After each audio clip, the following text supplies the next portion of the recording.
She raised her glass, smiled at the room, and said, "At least I'm not a divorced nanny." The laughter hit harder than the words.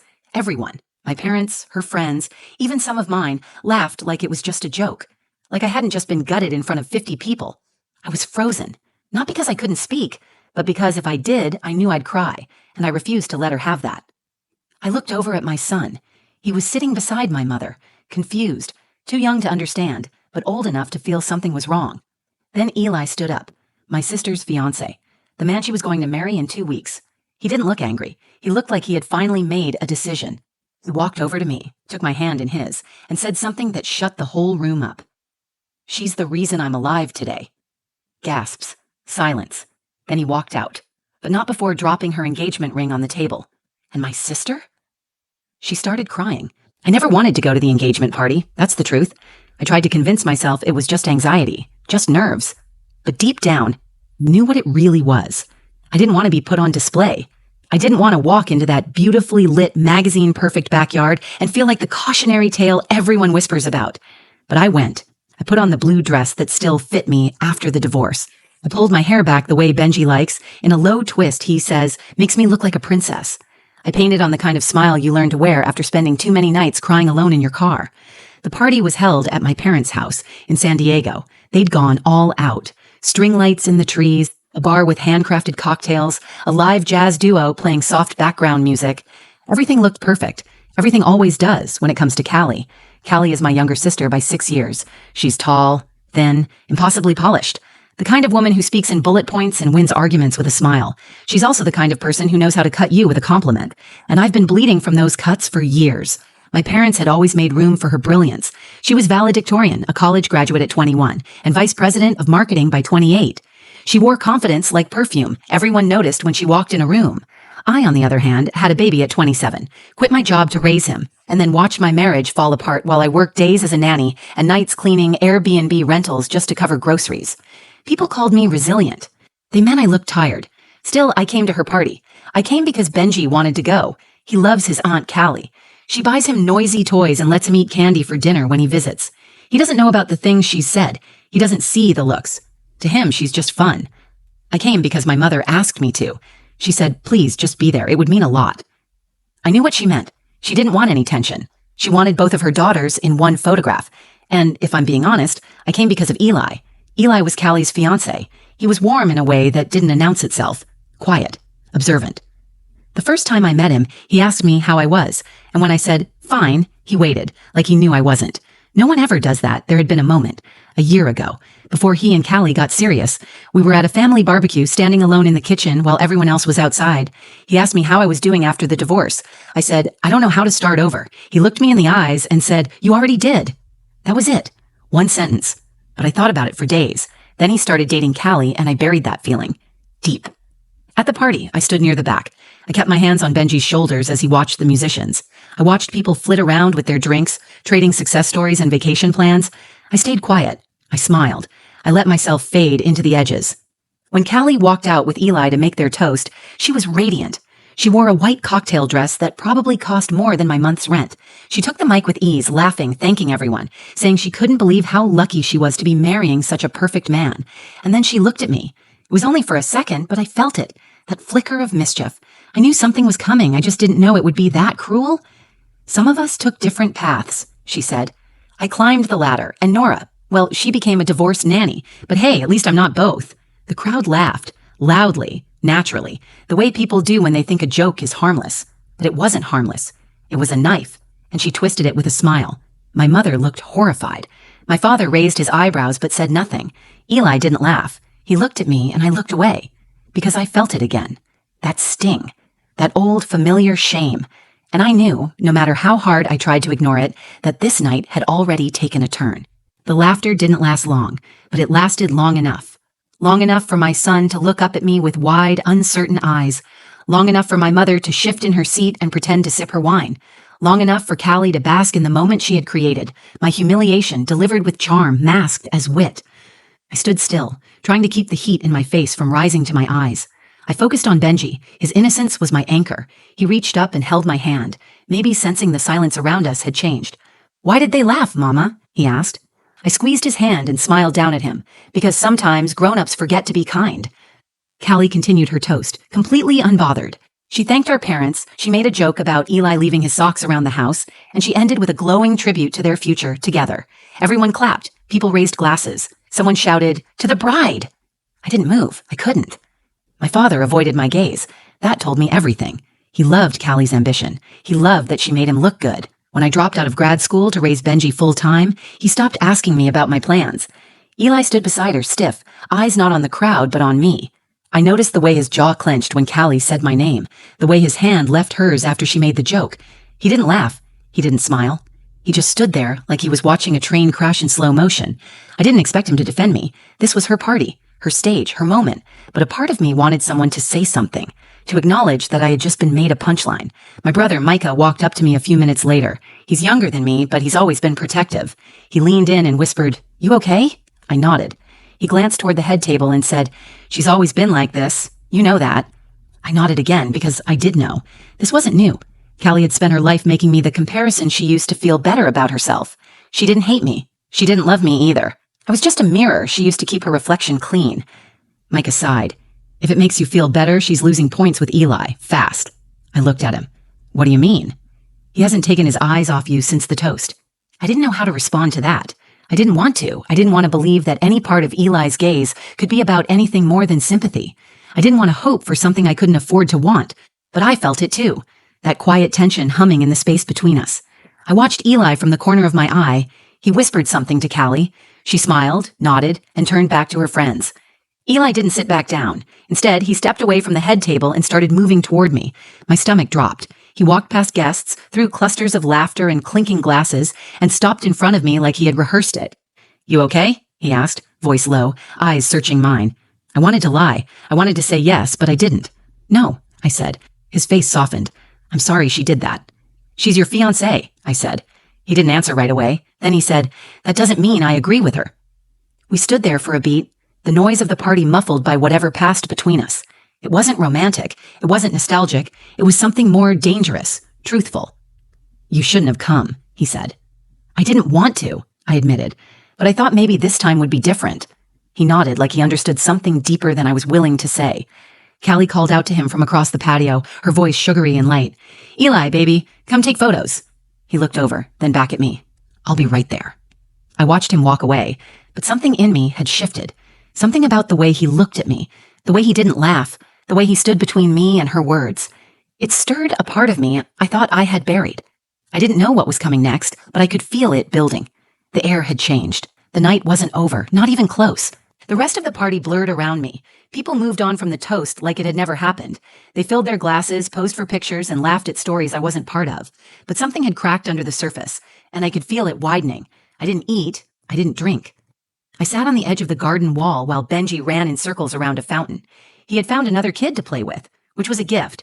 It gave me room to breathe. Eli never came back to our side of the patio. I watched him standing beside Callie in the photo line, his hand loose in hers, his smile strained.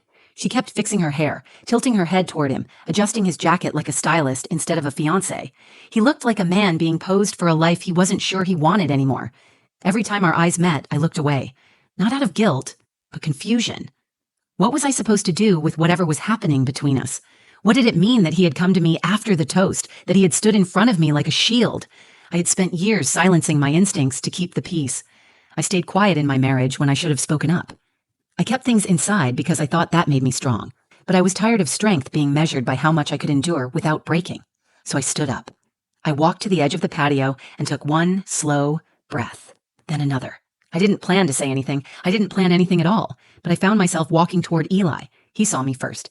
He stepped out of the photo line before I reached him. Callie looked confused, then annoyed. She followed his gaze and saw me walking up. I stopped a few feet away, not wanting to cause a scene, but needing clarity.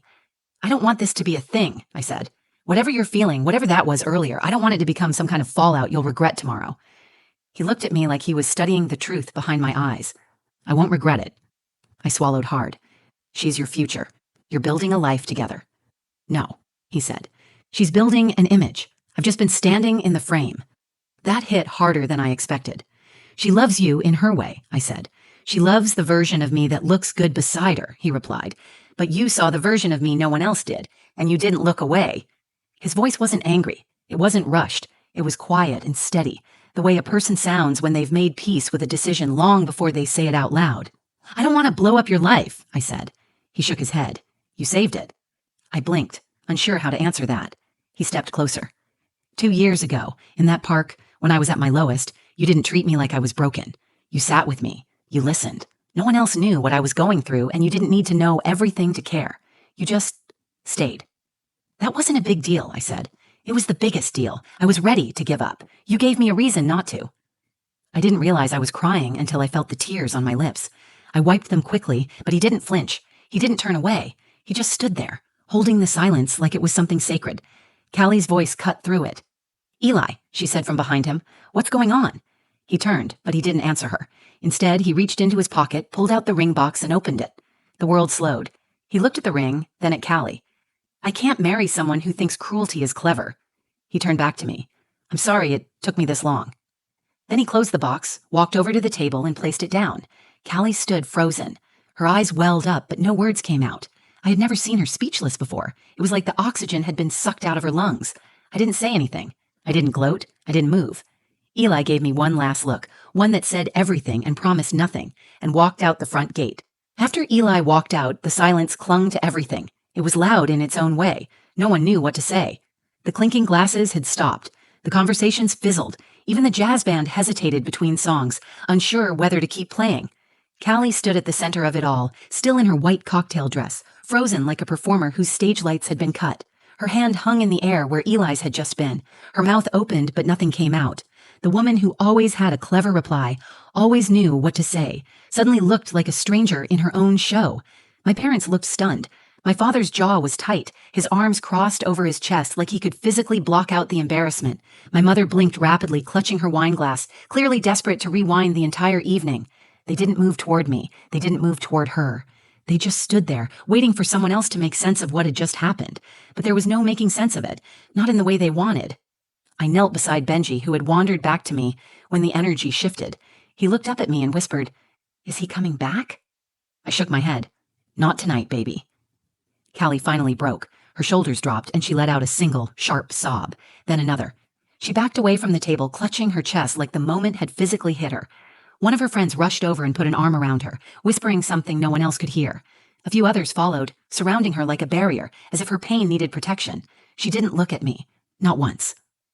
I stayed where I was, holding Benji's hand, feeling the full weight of everything that had just happened. Not triumphant, not vindicated, just hollow. Not because I wanted Eli to stay, but because this wasn't how I wanted the truth to come out. I never wanted to be at the center of someone else's heartbreak, not even hers. Micah came over and crouched next to me.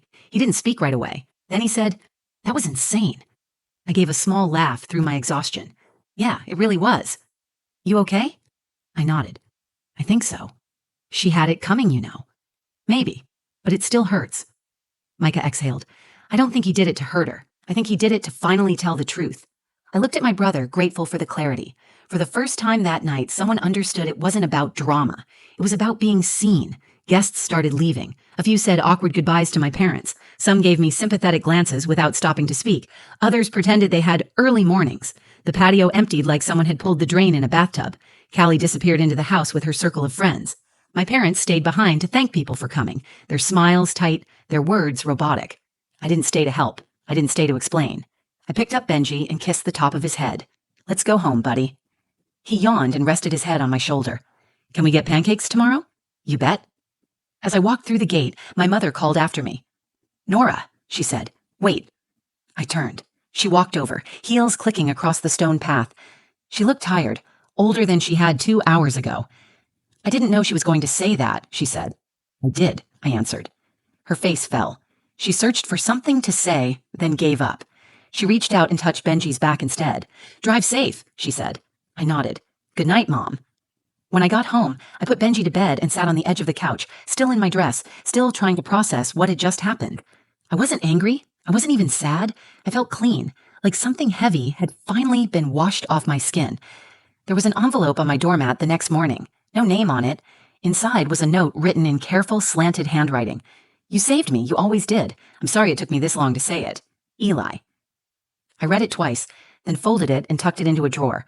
Not because I needed it, not because I was waiting for him, but because sometimes The truth deserves to be kept. The next few days moved slowly, like my world had shifted slightly on its axis, and I was waiting for everything to settle. I didn't hear from Callie, not a call, not a text, nothing. But that didn't surprise me. We had always been close in blood, distant in spirit. My parents didn't mention the party when they came to pick Benji up for his weekend visit. My mother brought homemade soup and my father handed me a bottle of wine, like an apology neither of them could speak out loud. I accepted both. I wasn't angry with them. I wasn't looking for an apology. I just didn't want to pretend anymore.